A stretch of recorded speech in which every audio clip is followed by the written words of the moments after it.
Il killer è morto, accanto a lui il corpo senza vita di una donna. È l'epilogo di una giornata velenosa, macchiata di sangue, di violenza, di rabbia, di disperazione. Finisce sulla tangenziale sud di Vicenza, la fuga dell'assassino di Lidia Milikovic, uccisa a colpi di pistola sull'asfalto di Via Vigolo, dove Vicenza sfuma nella campagna ai piedi di Monteberico.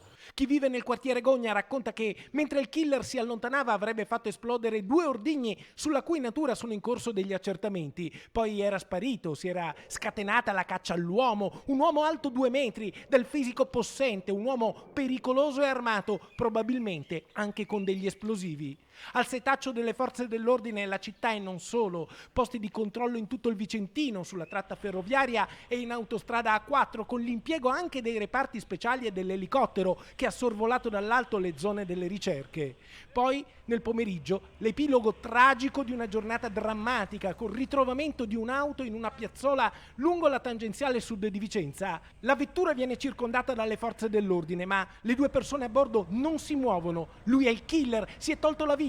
Accanto c'è il corpo di una donna morta, sarebbe l'attuale compagna dell'assassino. Secondo una prima ricostruzione l'uomo l'avrebbe ammazzata e poi si è tolto la vita. La vettura viene sottoposta ad accertamenti da parte degli artificieri della questura che rompono i finestrini per ispezionare il contenuto dell'abitacolo e verificare se c'è dell'esplosivo innescato.